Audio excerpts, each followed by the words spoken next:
y equals to 5x, तो यहाँ पे हमें उसके लिए एक ग्राफ ड्रॉ करना है। इसके बी पार्ट में यहाँ पे y की वैल्यू हमको फाइंड आउट करनी है, अगर x की वैल्यू 5 दी हो और 6 दी हो, ये हमको ग्राफ को रीड करके फाइंड आउट करनी है। तो देखिए इसके लिए हम सबसे पहले एक टेबल ड्रॉ कर लेते हैं।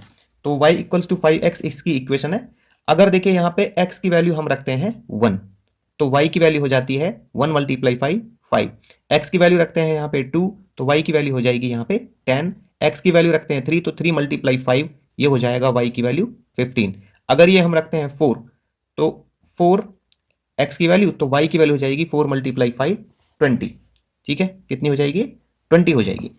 अब देखिए यहाँ पे हम क्या करते हैं, इसका ग्राफ ड्रॉ कर लेते हैं। ठीक है, तो x और y के कोऑर्डिनेट्स आ चुके हैं यहाँ पे। तो देखिए क्या करेंगे, हम x के लिए राइट करेंगे 1 और y के लिए 5।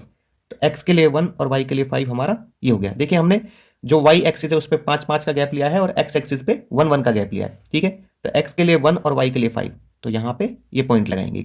फिर x के लिए 2 और y के लिए 10, तो x के लिए 2 और y के लिए 10, यहाँ पे लगाया हमने पॉइंट। फिर x के लिए 3 और y के लिए 15, तो x के लिए 3 और y के लिए 15 यहाँ पे होगा। फिर इसके बाद x के लिए 4 और y के लिए 20, तो x के लिए 4 और y के लिए 20, 4 यहाँ से और y के लिए 20 ये होगा।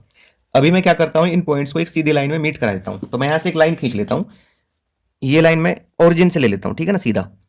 तो ये हो जाएगी इन पॉइंट्स को मीट करते हुए, कुछ इस तरह से मैं लाइन खींच लेता हूँ। ठीक है ना, थोड़े आगे तक खींच लूंगा जिससे कि मैं इसका बी पार्ट कर सकूँ, ये हो जाएगी। अब देखिए ये इसके पॉइंट्स थे, यहाँ पे था एक पॉइंट, एक यहाँ पे, एक यहाँ पे, एक यहाँ पे।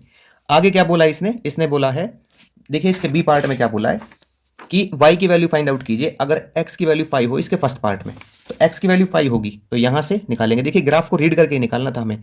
x की वैल्यू 5 हो तो ये कहां पे आएगा, ये करीब यहां पे आएगा। ठीक है, तो x की वैल्यू 5 होगी तो y के लिए आ जाएगा 25। मैं थोड़ा सा इसको डॉटेड कर देता हूं जिससे कि आसानी से हम रीड कर सकें इसको। ठीक है, x के लिए 5 है तो y के लिए हो जाएगा 25। फिर इसके दूसरे पार्ट में पूछा गया था बीके में कि अगर x की वैल्यू 6 हो तो y की वैल्यू क्या होगी। x की वैल्यू 6 हो तो y की वैल्यू क्या होगी, तो ये हो जाएगी y के लिए 30। तो इसको भी थोड़ा सा डॉटेड कर देते हैं हम। ठीक है, x के लिए 6 है तो y के लिए हो जाएगा 30।